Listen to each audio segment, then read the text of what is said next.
Adriana laughs behind her fan, looking every bit like the classic haughty Villainess. Since she's trapped in a game world, her original script usually ends with a messy public breakup and a total social disaster. Rewriting that fate has been her goal for years, so she's tried her best to be a model noble. Closing her eyes with a sigh, she realizes that rumors of her being a bully are spreading anyway. These reports claim she tripped people or caused scenes in the cafeteria, but she knows the truth. She points out that on those specific dates, she didn't even run into Cleria once. Checking her records, she sees another story about an attempted poisoning in the garden. That one falls flat too, since she was actually away for a tea party with the Queen Mother. Looking completely drained, she realizes how out of hand these lies have gotten. The rumors are everywhere, and they aren't even trying to be accurate. She's actually shaking with frustration while she repeats that she's innocent. Her brother Grard and her childhood friend Gerard look on, seeing how much this is getting to her. Stepping forward with the investigation reports, Gerard reassures her that he already knows she's telling the truth. Still, it's a total mystery why these baseless lies keep popping up when they can't even find the source. Gerard wonders where the leaks even come from. Meanwhile, Grard is fuming over the prince's constant dramatics, which only make the rumors worse. With the graduation ball, it is a month away. Valfrid and Cleria are stuck in a total lovey-dovey daze. They're acting like the world's happiest couple, completely oblivious to the mess they're leaving behind. That blissful act has everyone seeing her as a cruel villainess who targets the girl out of pure jealousy. Looking at the claims, Adriana wonders how this is even happening when she's barely said two words to the girl. Honestly, the idea of an annulment sounds like a dream to her. She is more than happy to let the prince stay in his own little world, as long as she gets her freedom. Thinking about the alternative to that freedom makes her break into a cold sweat. The real problem isn't just a bad marriage, it's the threat of being locked away in some mansion for the rest of her life like a prisoner. She even pictures herself behind bars, begging for someone to let her out. Interrupting her panic, Gerard leans in and tells her to keep her head up. He promises that he and their peers at the academy still believe in her. He adds that if anything goes wrong, both he and his family are ready to back her up. Looking up at him, she remembers he's actually third in line for the throne. Despite that high status, he treats his childhood friend with nothing but kindness. She gives him a warm smile and says his support is a huge weight off her shoulders. Gerard mentions that even the king is getting tired of the prince's recent behavior. Hearing that the highest authority is actually on her side makes her eyes go wide. It gives her a real spark of hope, and he tells her she can finally start to relax. Suddenly, Grard jumps in to declare the engagement is dead for good, no matter what the prince says later. Seeing his intensity, she thinks her brother might be a little too excited about the whole thing. Meanwhile, Gerard goes silent, looking like he's deep in some kind of calculation. She watches him, still wondering what exactly is going on in that idiot prince's head. Sipping her tea, she just hopes the graduation ball can finish up without any drama. Unfortunately, that wish is crushed immediately. Her name echoes through the room, and she freezes with a grim look, knowing the confrontation has finally arrived. Valfrid points a finger right at her, shouting that she used her status to bully Cleria and even tried to take her life. He makes sure everyone hears him, claiming that someone so cruel is completely unfit to ever sit on the throne. Instead of panicking, she just stares back at him, thinking about how ridiculous he sounds. Then he makes it official, calling off their engagement so he can marry Cleria instead. Watching him grandstand in front of the whole ballroom, she realizes his speech is word for word from the game script. He declares that execution is the only fair punishment, making sure the whole crowd feels the weight of her supposed crimes. Then, he plays the merciful hero, announcing he'll settle for lifelong confinement only because Cleria begged him to show pity. Adriana just watches him, feeling more annoyed than scared as the scene becomes totally absurd. Finally, she calls out to him, ready to dismantle the logic of his little script. She calmly tells him she has no memory of doing any of the things he's talking about. The blunt denial leaves Valfrid staring at her in silent shock. Standing tall in front of the crowd, she demands to see his evidence. Since he's making such a public declaration, she figures it's only fair that he provides some actual proof. Valfrid starts to shake, his face turning bright red as the pressure sets in. He can only stammer her name, while Cleria clings to him for support. Watching him fumble, Adriana realizes he's probably never had anyone actually stand up to him before. He points a finger and shouts that her arrogant attitude is all the proof he needs. Adriana just stays calm, reminding him that a personality ain't actually legal evidence. Knowing this is her best shot to turn the tables, she stays focused. If she can prove he's empty-handed right now, she can finally save her family's future. The prince stares back at her, looking pale and sweating. He eventually gives up on logic and just starts screaming for the guards to drag her out. They rush over at the prince's command, but they freeze the moment they actually get close to her as she watches them with a blank, curious look. Leaning in with a sharp smile, she asks if they're really prepared to turn her entire ducal family into their enemies. It's a cold reminder that while the prince is yelling, her house still holds the real power in the kingdom. That realization hits them instantly, leaving the men shaking and paralyzed as one of them stammers out her name in pure terror. Seeing the guards back down, Cleria suddenly jumps in and clings to the prince, sobbing hysterically. Through her tears, she begs Adriana to stop bullying him, desperately trying to flip the script one more time. Adriana just stands there with a blank look on her face. Faced with such a blatant lie, she can't even bring herself to find words. Cleria keeps the waterworks going, begging her to just apologize so the prince won't have her executed. Staring back in silence, Adriana is genuinely stunned by the performance. She figures it takes a lot of nerve to keep playing the victim after everything that just happened. Meanwhile, the crowd starts whispering, wondering who this girl is and why she thinks she can influence the prince's decisions. Those whispers turn into sharp glares as the guests realize a mere baron's daughter is trying to boss around a high-ranking lady. It makes the prince look even worse for just standing there and letting it happen. Hearing the shift in the room, Adriana lets her eyes well up with tears to really sell the tragic performance. She wonders to herself what could have possibly happened to the crown prince to make him act this foolishly in front of everyone. Closing her eyes, she hides a tiny, satisfied smile. Her goal is finally achieved. She decides she's officially done playing along with this nonsense. Turning her back on the scene, she calmly tells the prince she's leaving ahead of him. Valfrid stays behind to comfort the sobbing girl, yelling about how heartless Adriana is for just walking away. Keeping a polite smile, she suggests they just present their proof to the king since they clearly aren't getting anywhere here. It's the perfect excuse to make a quick getaway. She gives them a polite goodbye, mentioning she'll see them back at the royal castle later. As she turns to leave, the prince yells for her to wait, but she isn't listening. Shrugging the whole scene off, she mentally tells the two idiots to just be happy together. Straight for the door, not a single regret, she heads off to start her new life, feeling lighter than she has in years.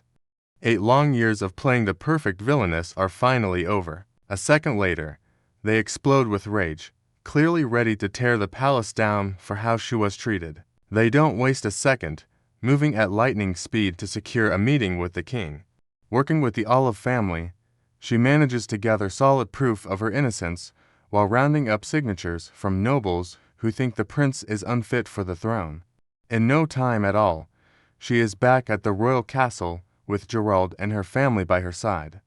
As an attendant bows them inside, she prepares herself for the final confrontation. But as she walks through the doors, her mind drifts back to an earlier talk with Gerard, who felt terrible for not being by her side when things got messy. She tried to tell him it was fine, since he wasn't even allowed at the party, but he still couldn't forgive himself for breaking his promise to protect her. Looking her in the eye, he swears that he'll never let her be unhappy again. It is a heavy promise, but he says it with total conviction. That survival effort starts showing results as the king and queen sit there looking pretty nervous, with sweat practically dripping down their faces. Standing firm, her father keeps his eyes narrowed while pointing out that his daughter was framed without a shred of evidence. He holds the records tight and asks the king exactly how he plans to make up for the way she was publicly insulted and tossed aside. The king starts by offering a genuine apology to the duke for the whole mess. Sweating under the pressure, Valfred tries to claim he only stepped in because Cleria told him she was being bullied. Gerard is buying it and asks if he really just believed her without checking for any actual facts. The prince stares back in shock, unable to find an answer. Still pushing, Gerard points out that regardless of the lies, the prince had no right to bring another woman to the royal prom.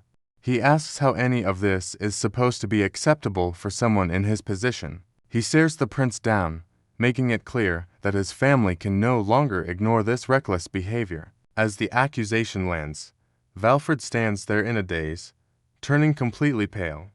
Even the king and queen are left speechless in the background, finally realizing they've hit a wall. Gerard stares them down, making sure the weight of his words sinks in. Under the pressure, the king finally admits that the prince was completely at fault for the whole situation. Adriana watches from the side, a bit surprised by how firm her friend is being.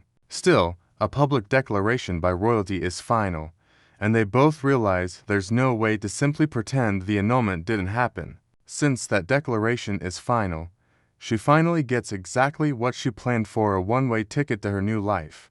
She's already sprinting toward the house, calling for Delia to keep up while the maid begs her to slow down and act like a lady. Skidding to a halt at the doorway, she just stands there with wide, sparkling eyes. It's even better than she imagined. She heard this was the biggest detached palace in the royal territory, but the scale of the place is still a shock. Delia stands there in awe, agreeing that it looks more like a castle than a house. Standing in the middle of the massive hall, Adriana soaks in every detail of her new home. This is the ultimate reward for every social hurdle she had to jump. It's a huge relief because she knows the alternative was a total nightmare. In the original game, she was supposed to spend her entire life locked in a freezing prison in the north. Because the prince made the announcement so publicly, the king explains he can't just undo the damage. He tells her the exile has to happen for appearances, even though he feels terrible about it. As a trade-off, he handed over this massive palace near the border and promised to cover every single bill. He's even paying for her staff, so she can live in luxury without any royal stress. Adriana just sits there with a satisfied grin, while her maid watches her with a worried expression. Looking at her new life, she figures if this isn't a complete win, then nothing is. Noticing a little smirk on her maid's face, Adriana asks what's so funny. Delia admits that ever since this imprisonment was decided, her lady hasn't stopped smiling for even a second. She just beams back, asking how she could possibly be miserable after ditching that prince. To her, trading a stressful engagement for a house this beautiful is the best bargain she's ever made. With the game's official ending behind her, she doesn't have to live in fear of a scripted execution anymore. She stands at the window with Delia, looking out at her new home while promising to fill her days with as much fun as possible. To Adriana, this isn't just a change of scenery, it's the moment her real life finally begins. Closing her eyes to take in the quiet, she finally admits she is genuinely happy. Adriana thinks back to the day the prince dumped her, figuring the whole mess was actually a huge win. Closing her eyes, she feels lucky to finally be free from all that drama. Her maid, Delia, looks a bit stressed, wondering if she's taking this imprisonment way too lightly. None of that matters to her now, though, as she sits back on a boat and just enjoys the quiet lake. Adriana stares into the distance, thinking about how people still treat her like a high-ranking duke's daughter. In the eyes of the public, she's still a prime candidate for a fancy marriage. It's likely they're already looking for her next match. Her parents were definitely thinking the same thing, mostly because they were so fed up with the prince. They even told her she should find someone who was actually worthy of her. staring off into the distance. She wonders if everyone back home is doing okay. That's when she remembers Gerard rushing toward her carriage just before she left the capital. He looked pretty relieved, telling her he was just glad he caught her in time. He tells her it's only natural for him to be there, especially since she's such an important friend. That simple word catches her off guard. Because she spent her whole life buried in training to be a queen, she never actually had time to make friends.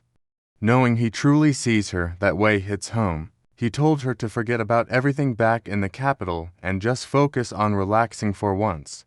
Thinking back on his kindness, she feels genuinely lucky to have him in her corner. Since he even mentioned she could invite friends over, she can't help but wonder if he'll actually make the trip to see her. Just then, Delia snaps her out of the daydream by pointing out a fish leaping right next to the boat.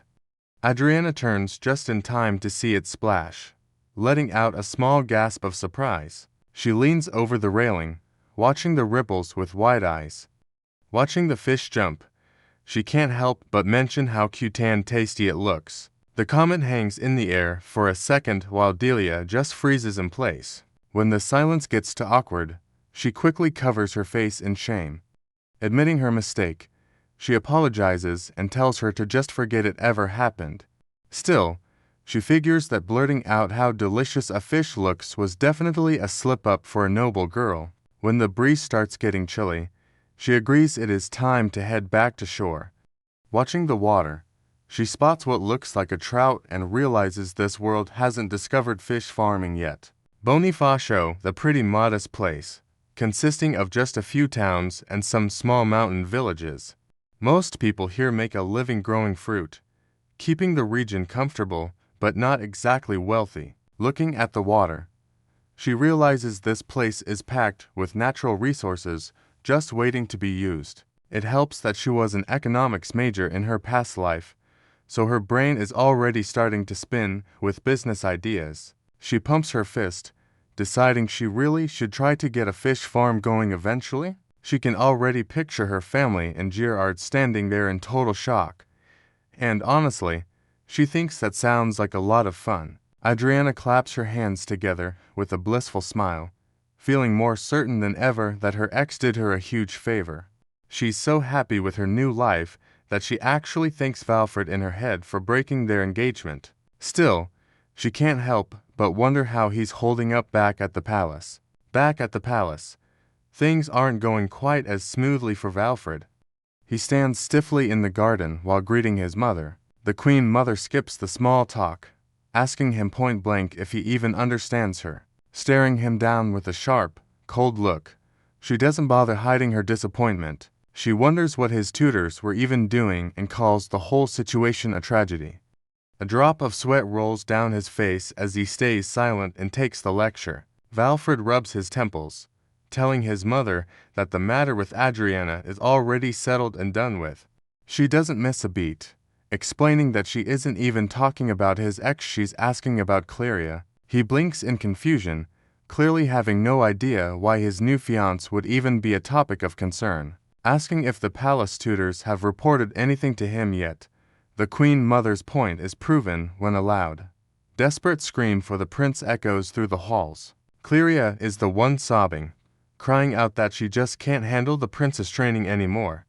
Wiping away tears, she tells him that the tutors must just hate her for being so harsh. When he pulls her into a hug, she admits that the staff keeps comparing her to Adriana.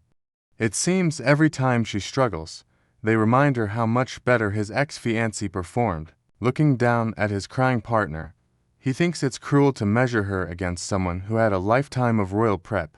He truly feels sorry for her. He tells her she has to hang in there for both of them, explaining that they can't actually get married until she finished her training. Wiping her eyes, she tearfully agrees to keep trying. Just then, a sharp voice calls his name, snapping him back to reality. The queen mother is interested in excuses, reminding him that the lessons have only just begun. She insists that the real issue isn't the difficulty, it's Cleria's attitude. Every report confirms that the girl is constantly complaining about being tired or trying to pull rank as his lover. He stares back in disbelief, To him, that's just impossible. Rubbing his head in frustration, he blames the tutors instead of her. His mother doesn't even blink. She just watches him scramble for an excuse. The Queen Mother asks if he's actually serious and if he even realizes the mess he's in. Pointing out the political damage, she explains that dumping Adriana costs them a major alliance. Now, people across the country are openly wondering if his younger brother should take the throne instead. He quietly admits he understands the situation. Still looking unimpressed, she tells him to figure it out fast. If Cleria doesn't prove she's princess material soon, even the neutral noble families won't stay on their side. He goes quiet for a long moment before admitting that it's just not working. Behind him, Cleria is a total wreck, sobbing that she can't handle any more of these royal lessons. Flashing a clueless smile, Valfred suggests she's just as sensitive for this, so they should simply hire someone else to handle her duties. The sheer stupidity of the idea sends his mother reeling, and she actually starts to faint on the spot. He shouts back immediately, refusing to ever demote the woman he loves to a secondary position. His mother doesn't back down, telling him that if he insists on her being the main wife, he better find a way to make her as capable as Adriana. Shaking off the dizziness, she asks who exactly he has in mind and suggests making Cleria a concubine while he finds a real queen. Muttering that the whole thing is hopeless, she turns her back and finally storms off. He just stands there in silence, unable to find any kind of answer. Finally, his frustration boils over, and he starts fuming about how everyone is still obsessed with Adriana. He can't stand that no matter where he goes, people are constantly taking her side. Storming down the hall, he shoves a maid out of his way and vows to eventually do something about this situation. Watching from the shadows, Gerard quietly notes that the prince is in a bad mood once again. He narrows his eyes, clearly unconvinced the drama is over. Watching the prince stomp away, he figures another mess is bound to happen soon. Still, his main goal is to keep Adriana safe from whatever comes next. He worries that if the prince makes another move against her, being stuck in the capital might make his reaction way too slow. Stepping out into the hallway, he thinks back to a promise from his past. He quietly speaks Adriana's name, swearing that this time he will finally keep his word and protect her. Back at the palace, the royal butler Carmelo arrives to give Adriana an update on the local officials. He mentions that the governors from the neighboring towns are asking for an audience to introduce themselves properly. Thinking it would be easier to handle everyone at once, she suggests hosting a single dinner party for the group. He agrees immediately and prepares to send out the invites. Just as he starts to head off, she raises a hand to stop him. She repeats his phrasing back to him with a look of genuine confusion. He only mentioned 2 governors, but she is certain there are supposed to be 3 people running this region. This region is mostly known for its citrus groves, sitting right in a spot that isn't too rich or too poor. With 3 separate towns to manage, each one should have its own governor checking in. Looking at her map, she sees that Consola is the largest town in the entire region. It's also the closest place to her palace, making his silence feel even more suspicious. But Carmelo explains that Governor Lucchino from the town of Consola hasn't sent a single word. Adriana wonders if the governor is just avoiding her because she's technically an exiled lady. Sitting at her desk, she suggests that maybe she should be the one to go and introduce herself instead. In response, Carmelo tells her there is absolutely no need for that. Adjusting his glasses, he reminds her that she is a duke's daughter and the rightful head of this estate. Since she holds all the power here, he insists that the official is the one in the wrong for not showing up. Setting the issue aside for now, she decides it's finally time to move on to her next task. She figures since the butler is handling the dinner plans, she might as well write a letter to the king to say thanks. While she's thinking, she spots Delia hurrying past the door with a large basket. Her attendant explains she's going to gather chestnuts for a snack, and Adriana decides she's tagging along. They head out into the woods, with Adriana excitedly hoping they find plenty of chestnuts on the ground. Turning back to the woman behind them, She apologizes to Vanessa for dragging her along on such a simple errand. Vanessa, a guard knight sent by the royal family, just smiles and says she even handled cracking open the prickly shells. Adriana is enjoying a quiet stroll through the palace grounds, feeling pretty relaxed for once.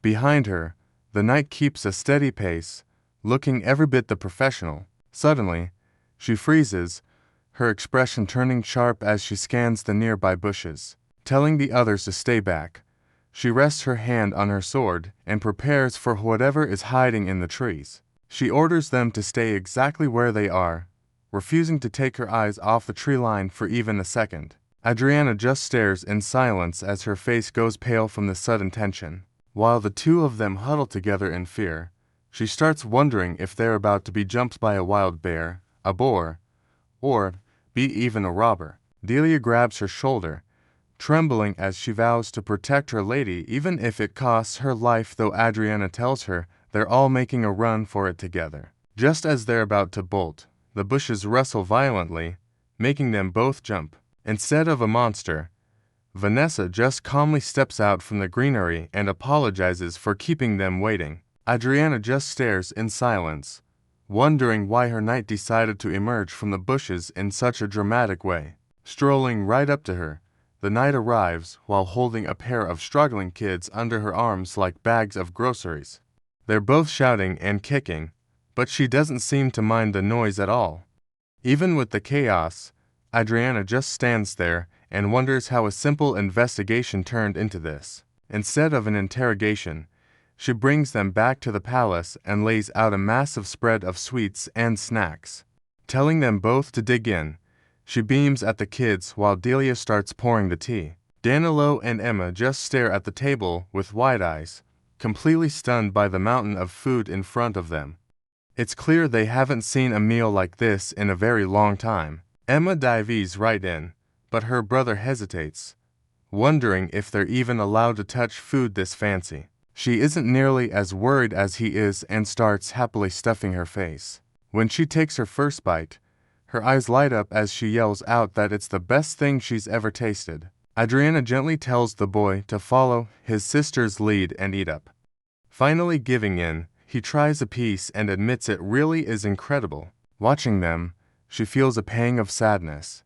These siblings were out in the woods alone, and seeing how hungry they are makes her worry about what's happening back in their town. They had walked over an hour from town, searching the woods for every single chestnut they could find just to survive. Even with food in front of them now, they're shaking and apologizing over and over for sneaking onto the grounds. Adriana watches them, her heart sinking as she notices how thin they are under those ragged clothes. Speaking up softly, she tries to get their attention and calm them down before they work themselves into a panic. He looks down, admitting it wasn't really about the flavor of the chestnuts. Shrugging, he explains they were just looking for anything that would fill their stomachs. That confession makes Adriana's heart sink as she realizes how desperate the people in her territory have become. Danilo holds Emma close, both of them trembling as they wait for whatever bad thing comes next. As their official punishment, she orders the two of them to guide her straight to the town of Consola right now.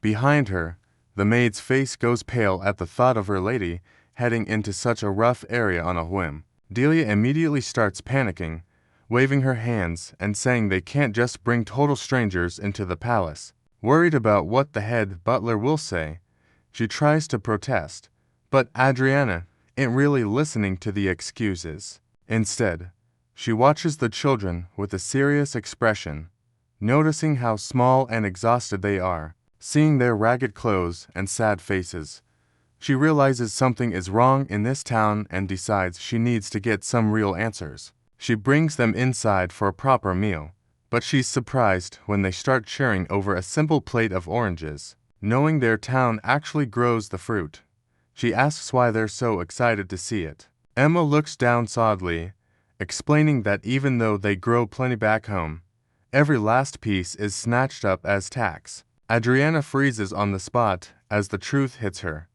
It's not a bad harvest, the people are being systematically starved by their own government. Adriana asks if the town has always lived in such a desperate state. Shaking his head, the boy explains that everything changed once the new official, Lucchino, arrived. Hearing that name, she realizes he is the same man who conveniently blew off their scheduled meeting. Moving quickly, she orders her maid to pack up the leftovers so the kids don't leave empty-handed. She then calls for her senior staff to gather, ready to get to the bottom of this mess. Her knight stands by in silence, sensing the shift in the room as the lady prepares to go on the offensive. She starts by ordering a carriage to take the kids back home, but makes it clear this isn't just a simple ride. The knight waits for the catch. Looking her straight in the eye, Adriana explains she needs a pair of eyes on the ground to see how bad things really are. If the whole town is struggling, she figures a food delivery from the royal family is the perfect cover to start digging.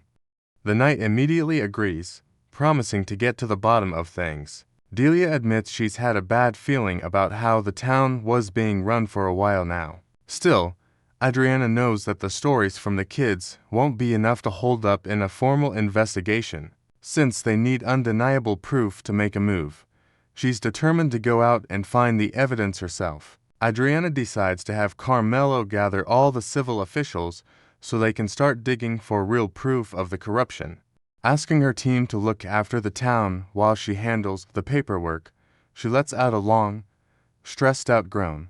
It's clearly going to be a massive headache, but she's not backing down until this mess is fixed. In the town of Consola, families are huddled in the dirt, left with absolutely nothing by their own leaders. She stares at the report in disbelief, her heart sinking as she sees the faces of the children suffering. Standing there in the quiet of her villa, she realizes she can no longer ignore the misery happening just outside her gates. Sitting down with her advisor, she starts digging through the official books. He explains that the records show steady harvests and zero tax increases over the last few years, painting a picture of a perfectly healthy province. Since inspectors visit twice a year, he figures blatant fraud should be impossible. Staring at the reports, she tries to square these clean pages with the starving children from the garden. Carmelo suggests attending a dinner with the other local governors. Thinking it's a perfect chance to dig up some dirt on Lucchino, she agrees to go. Soon, she's heading into the banquet hall to start her undercover scouting. Over wine and fancy food, the two officials brag that their towns are doing great, with plenty of food for everyone. When she brings up Lucchino, they suddenly get quiet and claim they don't really cross paths with him. Watching them, she realizes the whole conversation is a joke since the reality on the ground is basically a total crop failure. Adriana rests her head in her hand, feeling stuck. She has plenty of evidence, but since she's technically in exile, she lacks the authority to actually punish any of the corrupt officials. She realizes she's going to need a powerful ally to make a real move. A knock at the door suddenly breaks her focus. She looks up as her attendant mentions a letter has just arrived from her brother. She spots the Olive family seal on the back of the envelope. Panicking a bit, she asks if something went wrong back in the capital. She quickly tears it open, wondering if her childhood friend Girard is the one who sent it. It turns out her hunch was right. He writes that he just really missed her and will be arriving in only 2 days. She just stares at the paper in disbelief, realizing her staff already read the whole thing. She stares at the paper in disbelief, realizing he's going to be there in only 2 days. It's a tight deadline, and she definitely wasn't expecting him to move this fast. Snapping out of the initial shock, she immediately calls for her butler. She tells him to prep the guest room and start planning some proper hospitality, figuring they need to look their best for an important guest. He takes the orders with a quick nod, already moving to get the staff into gear. Watching him go, she stands there for a moment, realizing today's is way too sudden. The letter didn't sound like an emergency, but she's already mentally listing everything that needs to get done before he arrives. Still, the stress of hosting starts to fade into something else. A soft smile breaks across her face as she admits to herself that she's actually really happy to see him. Adriana stands there quietly, realizing just how much she's missed having Girard around. She has so much to tell him about the mess in the town of Consola, and she figures he's the only one who can really help her sort it all out. Thinking about it more, she finally admits to herself that she's been feeling a lot lonelier than she wanted to let on. 2 days later, a familiar carriage pulls up to the detached palace. Gerard hops out with a casual wave, acting like they just saw each other yesterday. He tells Adriana it has been way too long, looking pretty relieved to finally reach the villa. Adriana calls out his name with a big smile, clearly happy to see a familiar face. When she asks what brought him all the way out here, he admits it isn't just a social visit. Reaching into his coat, Gerard pulls out a sealed letter and explains that her brother sent him with a message. He explains that her brother didn't trust anyone else to handle the delivery. It turns out the envelope is actually a secret file on Lucchino, the official behind the local corruption. Finally getting some real answers, she gives him a huge smile and thanks him for the help. Suddenly a thought hits her, and she asks if he only made the trip as a messenger for her brother.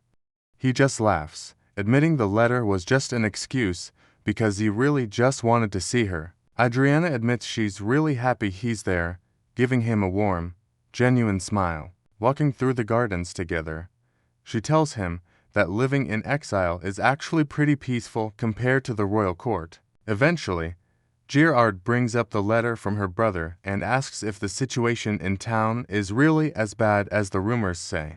Adriana mentions the social season is starting back at the capital soon.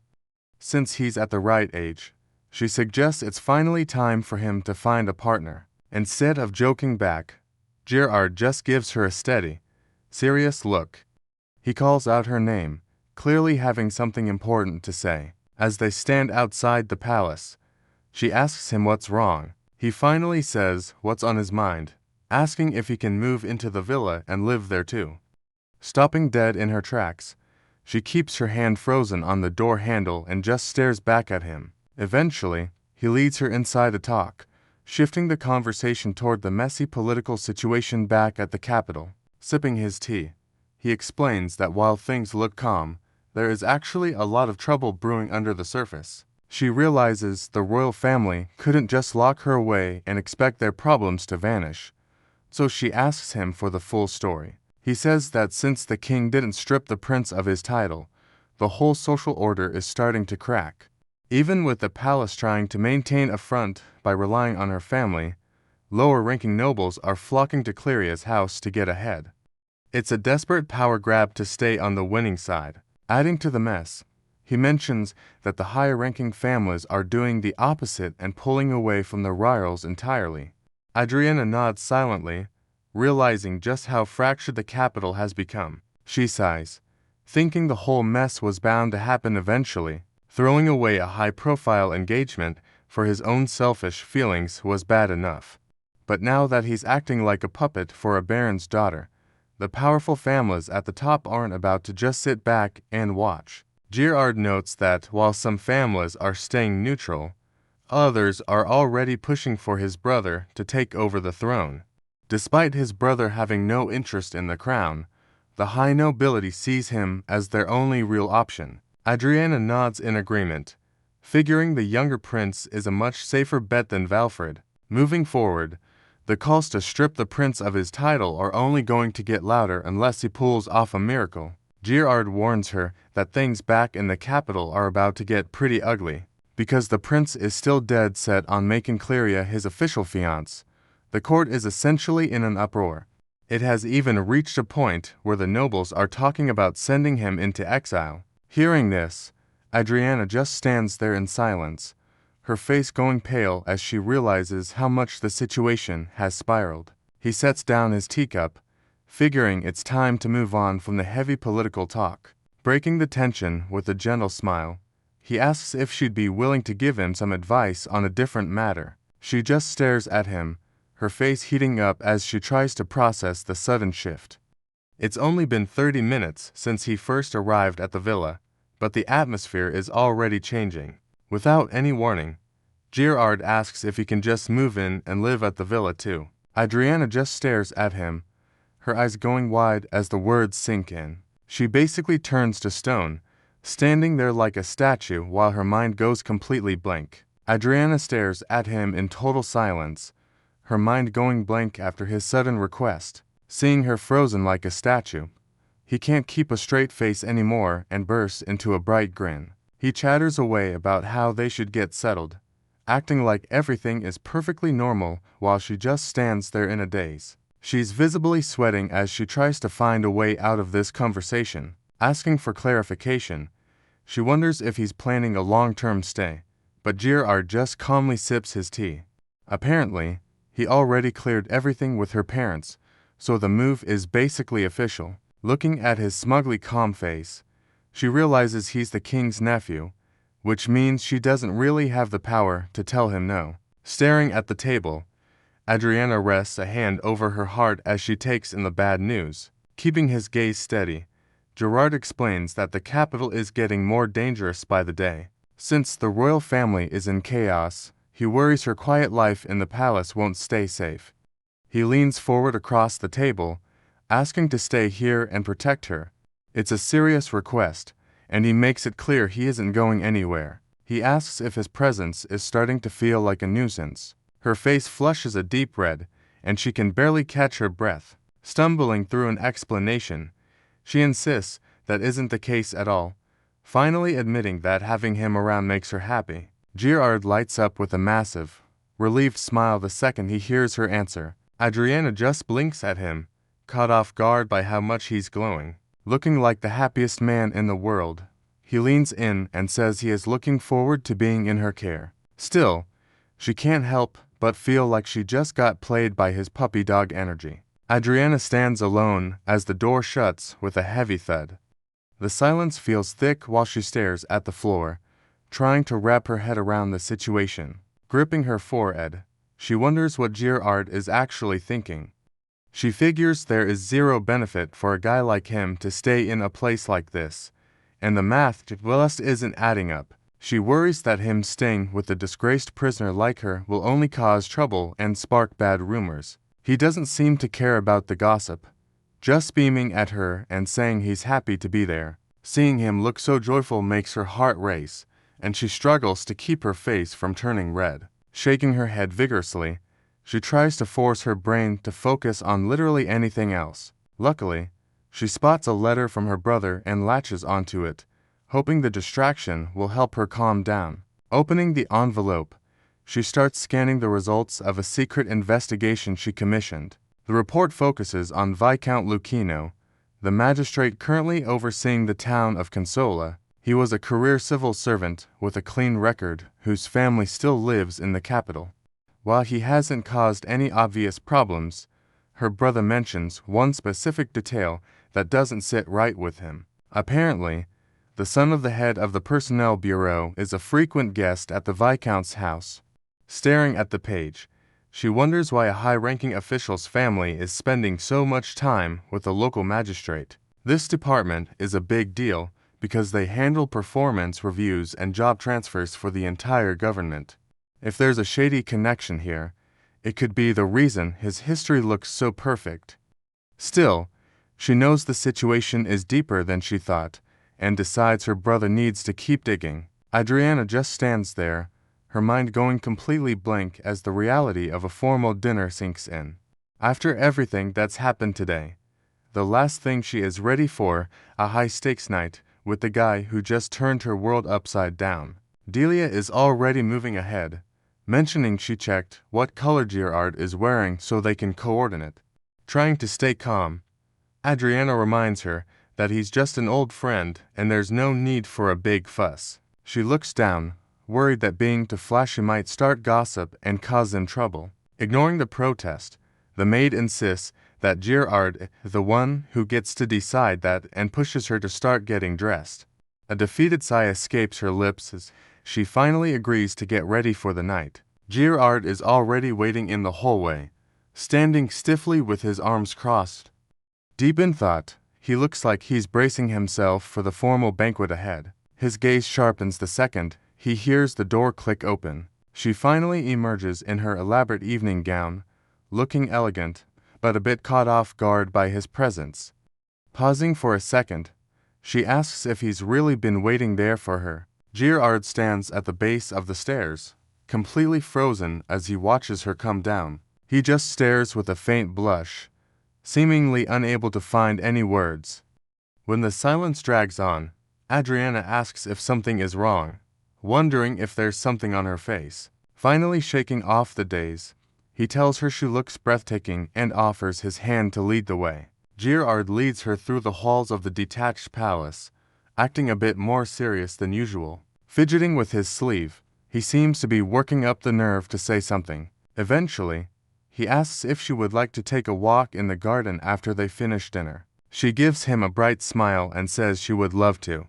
They head out toward the trees just as the light starts to fade. Walking through the quiet palace grounds, Adriana starts thinking back to her childhood with Girard. She laughs while reminding him of all the trouble they used to get into together. Looking back, she misses the days when the four of them could just play without any of this royal drama. It's a bittersweet feeling, knowing that things can never go back to how they were. Girard notices the night air is getting chilly and drapes his jacket over her shoulders. Smiling, she mentions he has always been this kind ever since they were children.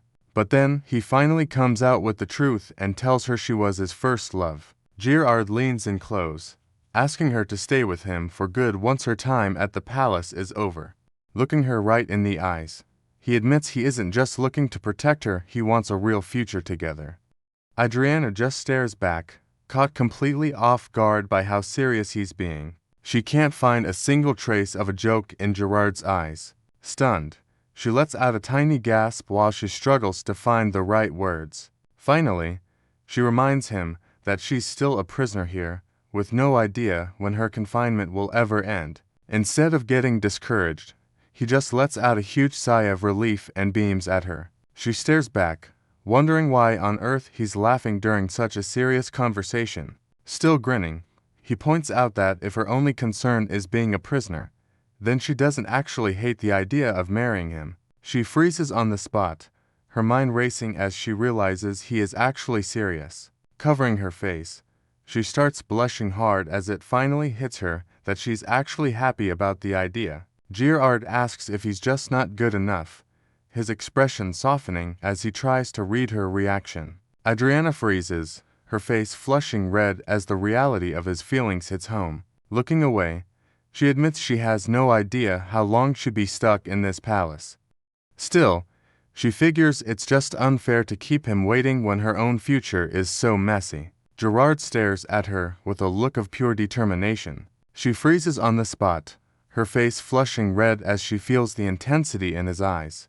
Before she can even think of a response, he pulls her into a sudden, firm hug and holds her like he's never going to let go. As she rests against his chest, she can feel his heart pounding through his clothes, and she knows he's just as nervous as she is.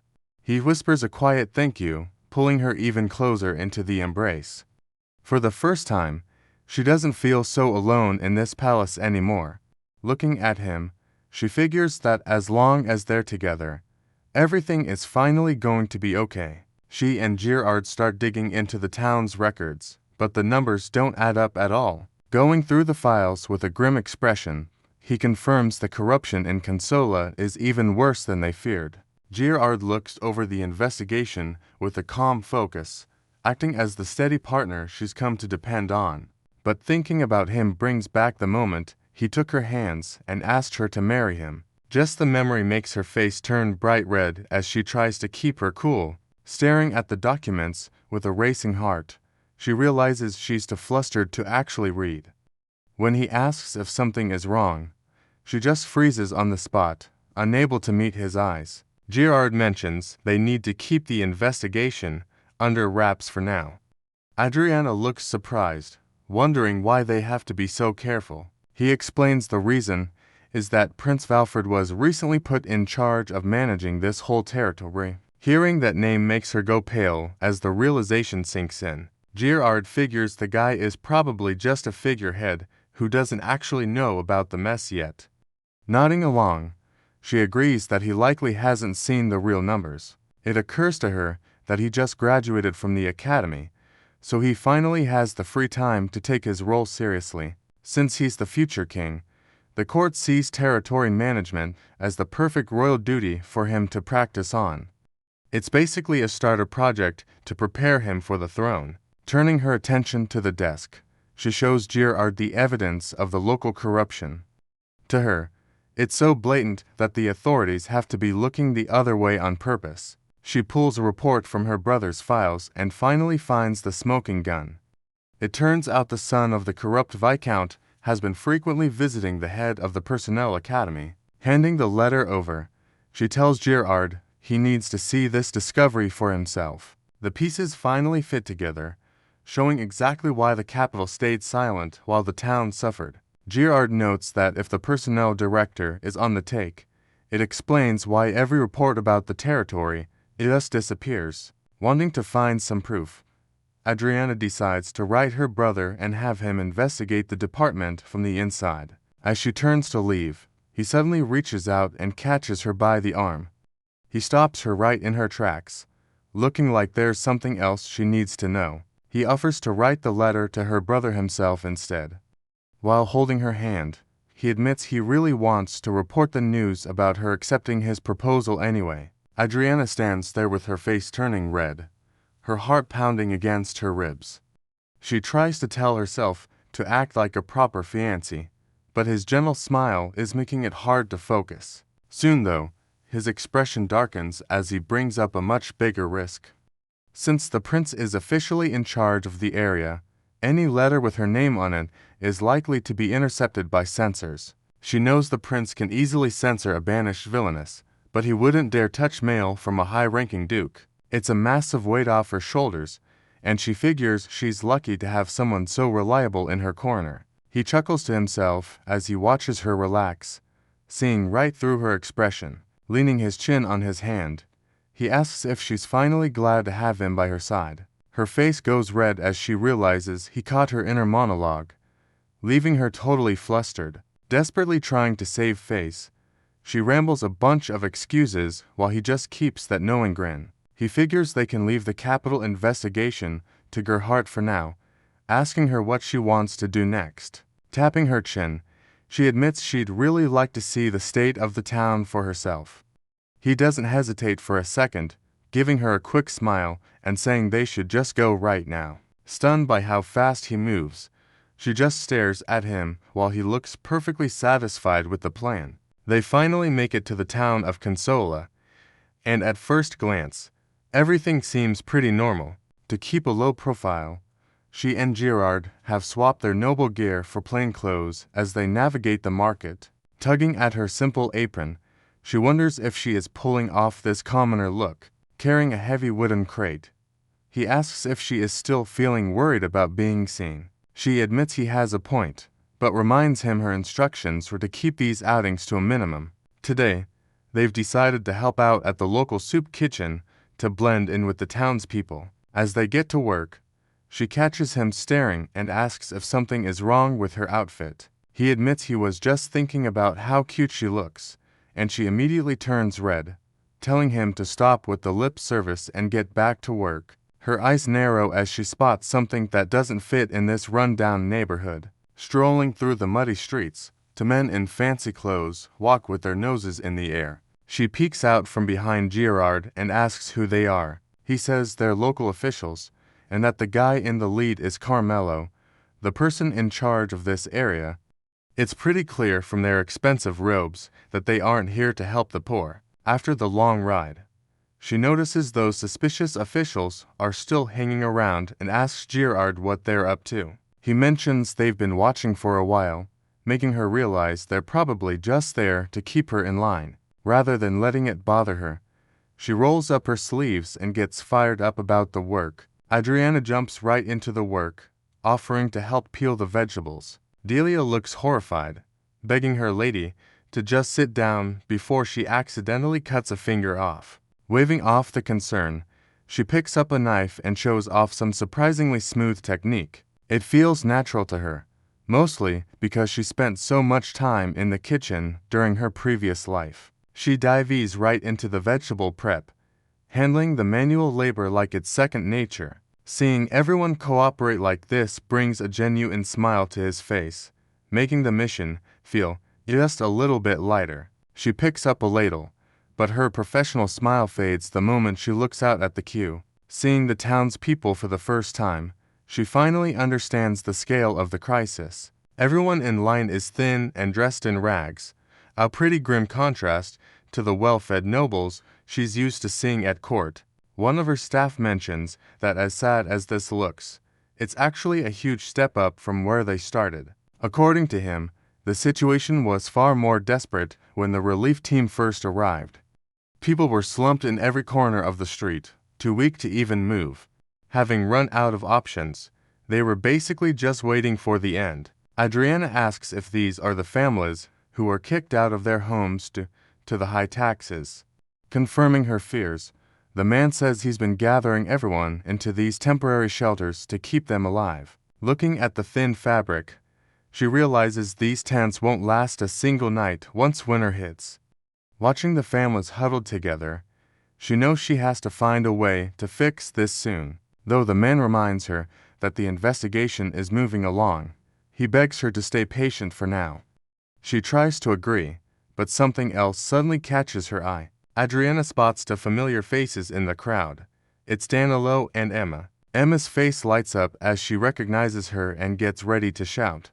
Before the girl can blow her cover, Adriana quickly puts a finger to her lips to signal for silence. Emma and Danilo whisper together, with Emma telling him to stay quiet since the lady is clearly undercover. She presses a finger to her lips, making sure he understands they can't blow her secret. Adriana watches them with a soft smile, noticing they both look a bit healthier and better fed than before.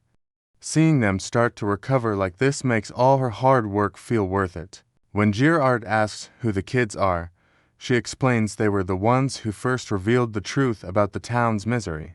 To her, they aren't just orphans, they're the reason she's here to save the territory. She remembers how they risked everything to find food in the palace woods for their families. Witnessing that kind of desperation was what finally opened her eyes to how miserable the town had truly become. Knowing what is at stake, she promises to fix this place and bring back a sense of peace as fast as she can. Girard just gives her a warm, supportive look, clearly moved by her resolve. He reaches out and gives her head a gentle pat, telling her they'll work through this together. Caught off guard, she blinks up at him with a light blush. As she reflects, she realizes she isn't fighting this battle alone anymore. She feels truly content, figuring she is happier here than she ever was back at the capital. She takes the envelope with a sinking feeling, immediately recognizing the royal seal. It's a letter from Prince Valfred, and by the look on her face, her peaceful life is about to get a lot more complicated. Girard stares at the wax seal, wondering what the prince could possibly want with such an urgent message. Instantly freezing, Adriana wonders if they've already caught onto her secret investigation into Viscount Lucchino. She just stares blankly, realizing her peaceful exile might be over before it even really started. He watches her closely, his face pale as he asks what their next move is. Just looking at the paper makes him break into a cold sweat. As the words sink in, the prince's proposal is even worse than they feared. He wants her to become his concubine in exchange for a pardon. It's a total insult to the new life she has worked so hard to build in exile. Bearing her face in one hand, she wonders how that idiot could possibly think this was a good idea. Girard keeps a close eye on her, looking worried about what this royal summons might mean for their new life. Shrugging off the tension, she leans on her hand and takes a few seconds to process the situation. Eventually, she calls out for some paper and a pen, ready to handle the headache on her own terms. Adriana doesn't waste any time and gets right to work. A whole week passes by without any word from the palace. Strolling through the gardens, she and Girard notice the air has finally picked up a sharp, autumn chill. While the sun is still out, she admits the wind is starting to feel a bit cold. It's a nice, peaceful break from all the drama. Even in the nice garden, she can't stop worrying about the people in the temporary housing by the river. Girard agrees, hoping the dropping temperatures don't make anyone sick. Looking determined, she notes they need to get rid of Lucchino soon, but she still hasn't found enough evidence to make a move. He watches her for a moment with a gentle smile. When he calls out her name, she stops and turns back to ask what's on his mind. Gerard asks if he can hold her hand, looking at her with a soft, serious expression. Startled, she freezes for a second as her face heats up before she eventually agrees. Soon, he's leading her through the estate grounds with a gentle but firm grip. She thinks about how he always notices her smallest moods, realizing just how much he truly cares. Gerard looks at her softly and calls her his precious fiancée, making the moment feel perfectly still. That peace is shattered instantly when a loud shout from across the garden makes them both jump in surprise. Adriana's eyes go wide as she tries to figure out who's calling her name. Moving as fast as she can, Delia comes sprinting down the stone path to tell them that something terrible has happened. Panting for breath, she explains that a fast messenger just arrived with an urgent update. Adriana stops in her tracks, her expression going blank from the sudden news. It turns out Prince Valfred is already on his way and expects to be at the estate in just 2 hours. She can barely process the timing, while Gerard stands behind her looking ready for trouble. Valfred is already on his way, lounging in his carriage and looking bored out of his mind. Staring out at the countryside, he mutters about how it's nothing but mountains for miles. He figures a girl like Adriana, who was raised in the capital's luxury, couldn't possibly be happy in such a dull spot. As the wheels rattle along the bumpy road, he seems convinced she's just waiting for someone to come and save her. He is already picturing her face lighting up at the chance to finally return to the capital. Back at the villa, Adriana walks with Gerard and fumes about how rude it is for the prince to barge in without any notice. To her, it is just like him to think his royal status gives him a free pass to be this annoying. Gerard asks if the prince found out she's been secretly investigating the local corruption. After a second of thought, she figures that if he really knew, he would have just sent a messenger to drag her back instead of coming all this way. She keeps walking with a frown, already sensing a major headache coming her way. Mulling it over, she figures the prince is probably throwing a tantrum because she turned down his offer to be his concubine. Gerard stays quiet, watching as she works through the logic. When she realizes this guy is coming all this way just to be a nuisance, a vein pops on her head. This whole thing is just a huge pain. Catching her by the arm, he stops her in her tracks with a look of genuine worrying. He clearly has something more to say before she faces the prince alone. Gerard asks if she's really okay and offers to come along for the meeting. He looks like he doesn't want her out of his sight for even a second. She stares back at him, feeling how much easier it would be with him by her side. Still, she knows she can't drag someone so kind into her messy drama with the prince. Flashing a confident smile, she insists she handle the first round solo just to see what the guy wants. He eventually gives in, though his expression stays tight. She thanks Gerard for the support, promising herself that she won't let her friends worry. As she steels herself for the confrontation, the sound of horses echoes outside. The prince's carriage finally pulls up to the villa entrance. Valfred makes himself right at home, sitting on a plush sofa and sipping tea while he waits. Surrounded by roses, he seems perfectly comfortable in a home where he isn't exactly welcome. Soon, she arrives at the ornate doors and formally announces herself. Without even looking up, he just tells her to come in. She steps inside and drops into a perfect, formal curtsy. Maintaining her poise, she politely offers her greetings to the prince. Catching a glimpse of her, he freezes with his eyes wide, clearly stunned by her presence. She catches that momentary slip in his composure and gives a small, knowing smile, seeing that he was definitely caught off guard. As she takes her seat, Valfred tries to regain his footing by telling her to sit down as if he's the host, but she isn't about to let him dictate the rhythm of this meeting. He clears his throat to break the awkward silence, mentioning it's been quite a while since they last saw each other. Sipping her tea with perfect grace, she cuts straight to the chase and calmly asks him what business actually brought him all the way out here. He sets his cup down with a quiet clink, taking a second to gather his thoughts. Then, Valfrid gets right to the point, saying he's willing to overlook everything if she just returns to the capital. He offers her a spot as his concubine, acting like this is some incredible act of mercy. Leaning in, he admits the king demands he himself needs her talents to keep things moving. She sits there in total silence, frozen with her teacup halfway to her lips. Her eyes go wide as she wonders what on earth this man is even talking about. Unfazed by her shock, Valfrid leans back and sighs, explaining that the burden of royalty is just too much for Cleria. Since Adriana is the only one who actually finished the queen training, he wants her to step in and handle all the public duties. He argues that because her royal training was funded by taxes, it's only right that she puts in the work to pay the kingdom back. Leaning back with a satisfied smirk, he adds that she should be honored to be his concubine despite her status as a criminal. Adriana just stares at him in silence, wondering where to even begin with someone this delusional. He sits there with a smug grin, acting like he just handed her a winning lottery ticket instead of a life of shadow work. It is like he's so wrapped up in his own ego that he has completely forgotten he was even angry a minute ago. Watching him, Adriana remembers a friend from her previous life who was a huge fan of his character in the game. She honestly wishes she could reach back through time and tell her old friend to find a better hobby. Above all, she just feels a massive wave of relief. She stares at him and realizes she dodged the ultimate bullet by not becoming his queen. She keeps her composure, reminding him that she already sent a letter turning him down. He just scoffs, claiming her refusal is the whole reason he bothered to travel all this way to talk in person.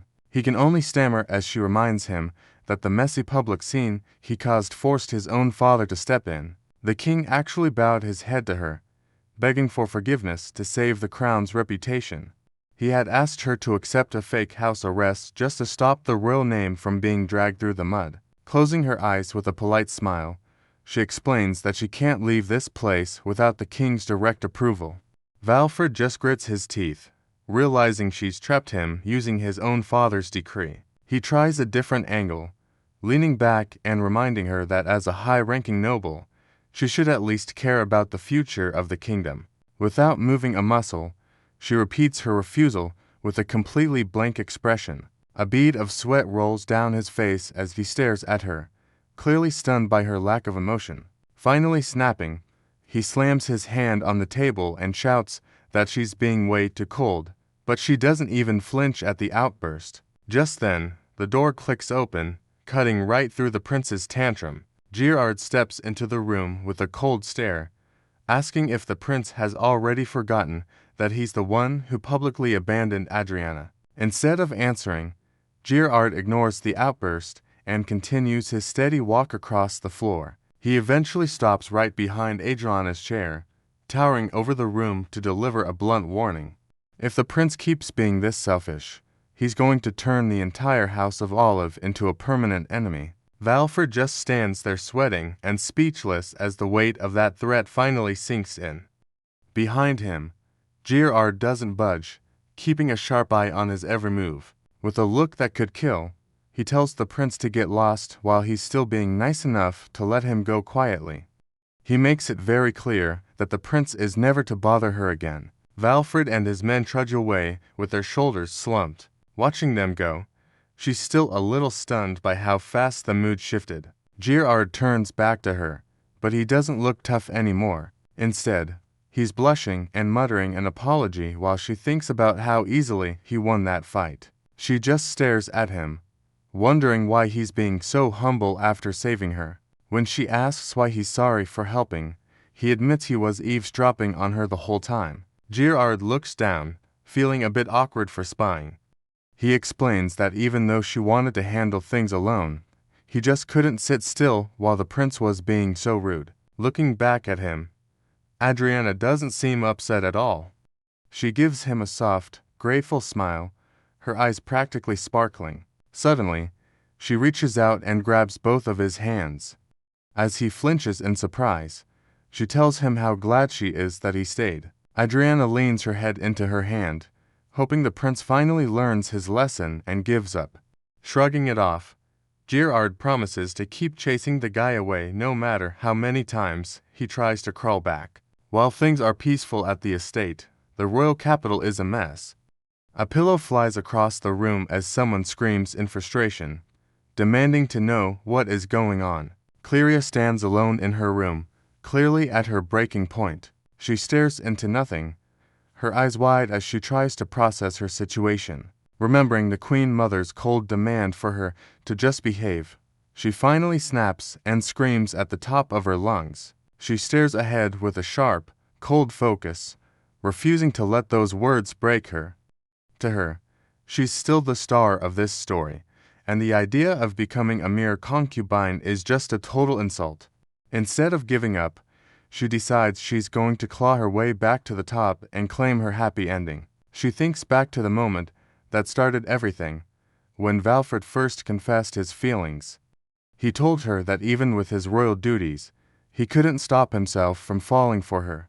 The memory leaves her breathless, reminding her why she's so sure she is the main character of this story. She remembers looking up at him, her heart racing as she insists their different ranks shouldn't keep them apart. Finally, he gives her the answer she's been waiting for, saying he can't imagine anyone else as his queen. As he pulls her into a tight embrace, she feels like she's finally won. Hitting an affinity score of 90 meant she'd officially cleared his route, just like the game promised. That confidence comes from knowing she's a reincarnated person who landed right in the lead role. Even though her family is poor and her father is a prideful drunk, she never let it get her down. To her, those rough conditions were just part of the script. Obsessed with this game in her past life, she knew the heroine always started with nothing. She just kept waiting for her 15th birthday, figuring that was when her real life would finally begin. Entering the Royal Academy was the big moment, finally putting her face to face with all the capture targets she recognized from the game. She realized this story didn't offer a group ending, meaning she had to focus on a single winner. Since Valfred was the prince with the highest rank, she decided he was the only one worth her time. She knows every event and status by heart, especially when it comes to what he likes. Clenching her fist, she promises herself she'll make him fall for her so she can live a life of luxury forever. When the Academy entrance ceremony finally comes around, she manages to clear every game event perfectly. She's feeling unstoppable, figuring she can just breeze through the rest of the events and head straight for the prince's route. At least, that's what she thought would happen. Looking around in a sweat, she realizes Adriana ain't even looking her way. She was counting on being bullied, but without those insults, her script is falling apart. Shaking as she grips her face, she wonders why the scenario is changing and if her whole future is about to break. Deciding to force the issue, she bursts into tears and tells Valfred she's being bullied. She wails about how mean Adriana is, and he looks completely stunned by the news. The lie works perfectly, and soon the Villainess is officially locked away just like in the original game. It should be the happy ending she always wanted, but she still looks like something is very wrong. Instead of a celebration, the Queen Mother sits her down to explain that bad reports about her behavior coming in from everywhere. Sitting stiffly across from her, Clelia starts to sweat as she realizes she is getting a royal scolding. Fixating on her with a sharp look, the Queen Mother asks why she isn't putting any real effort into her lessons. Clelia's eyes go wide in a panic, her only thought being to wonder who exactly went behind her back to snitch. She immediately pivots to her old reliable tactic, turning on the waterworks and sobbing about how cruel these accusations are. Through her tears, she insists that Adriana must be pulling strings from the shadows to spread these nasty lies and ruin her reputation.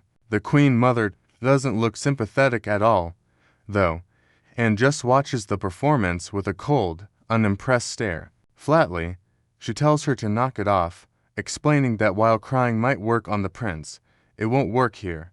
She is officially done with her blaming Adriana for every single mistake she makes. When she gets ordered to stop the excuses, Clelia just freezes on the spot, looking like she's been slapped. The Queen Mother peers over her fan, suggesting that if the lessons are too painful, she should just stop pushing herself. Clelia blinks, momentarily confused by the sudden shift. Then comes the catch: if she can't handle being a queen, she needs to tell Valfrid she settled for being a concubine instead. Her eyes go wide as her plans for a perfect game ending begin to vanish. All she can do is scream internally, refusing to believe her status just got downgraded.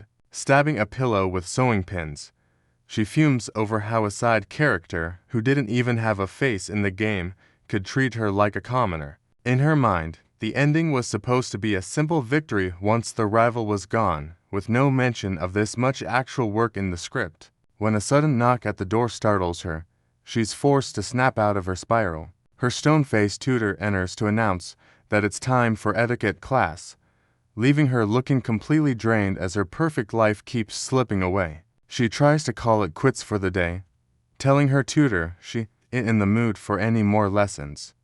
But the woman isn't having any of it and flatly refuses to stop. Adjusting her glasses, the teacher reminds her that she needs basic manners whether she's the main wife or just a concubine. This really hits a nerve, and she just stares in shock while her mind reels. Finally reaching her limit, she stands up and insists she's the only one destined for the crown. Her big declaration hangs in the air, but she quickly pales when she realizes nobody in the room is impressed. Just staring back, the tutor points out that her lessons haven't moved forward an inch because she's too busy lashing out every time she's unhappy. Then she drops a massive reality check, explaining that the prince himself was the one who decided she wasn't fit to be his queen. She stands there in total shock, unable to believe the man she worked so hard to win over would go back on his word to marry her instead of Adriana. She listens as the tutor drops an even bigger bombshell.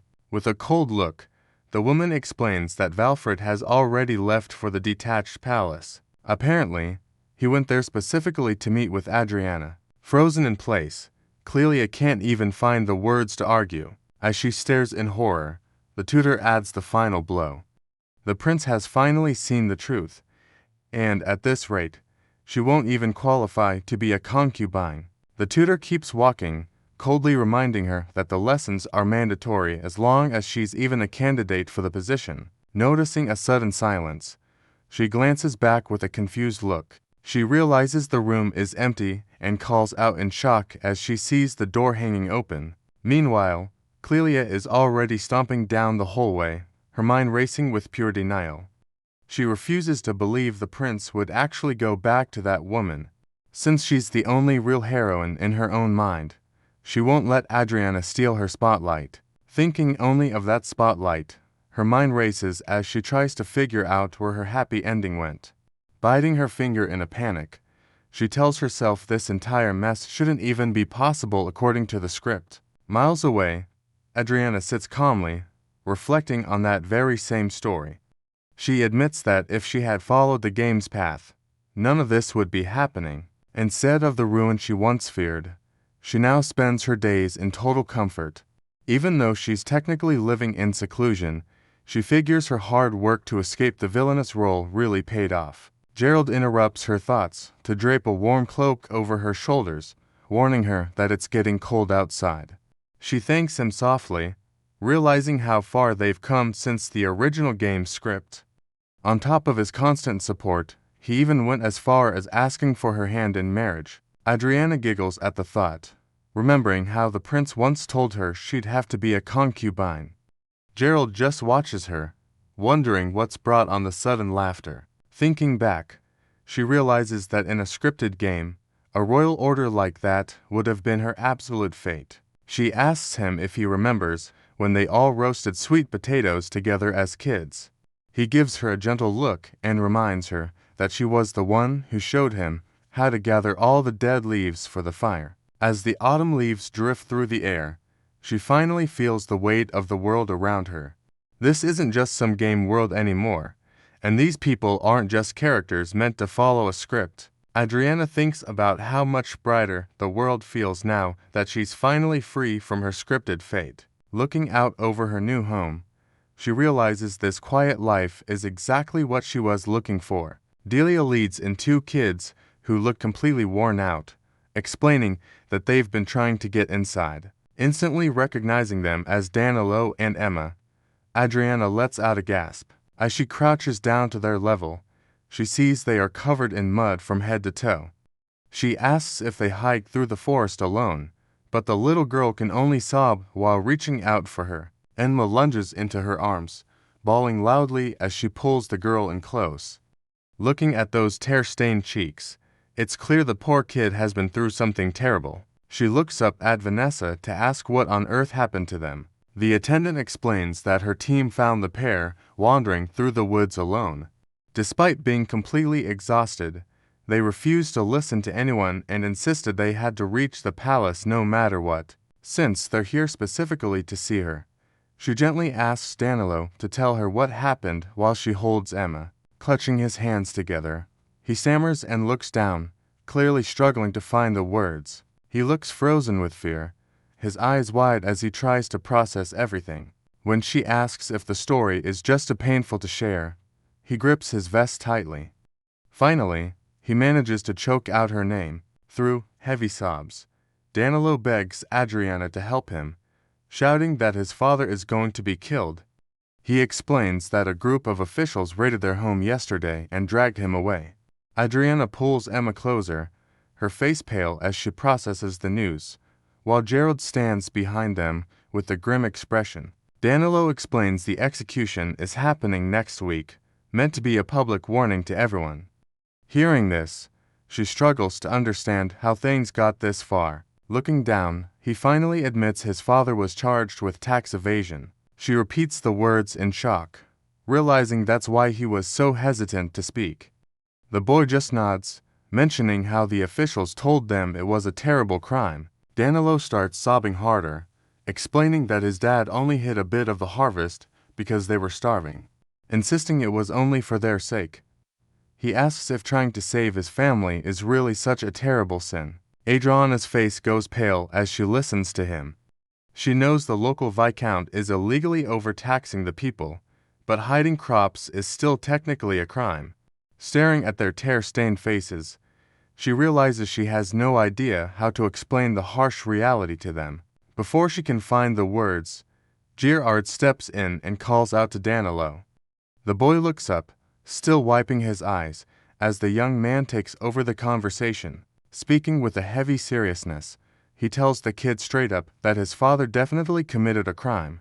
Adriana stares at him in surprise, caught off guard by how blunt he is being with a grieving child. He doesn't sugarcoat the situation, explaining that everyone has to report their harvests accurately or they'll face the law. He looks the boy in the eye and insists that this is a lesson he needs to remember. As Danilo offers a shaky whisper in response, Adriana shifts her weight, her foot tapping the floor as she prepares to interject. Instead of jumping in, she watches as Gerard changes his tune and leans toward the children. He explains that their father only broke the rules because the local taxes were impossible to survive. So what the man did in a crime worth losing a life over? Danilo looks up with wide, watery eyes, trying to process this sudden bit of hope. When the boy asks if he really means it, Gerard gives a firm nod and promises he's telling the truth. He says he'll handle the paperwork for a formal appeal and heads for the door. Adriana's eyes go wide as she realizes they only have until next week before the execution actually happens. Looking at the kids, she remembers the mountain of dirt she has on the local officials. She figures her evidence of their corruption is the perfect leverage to shut this whole mess down.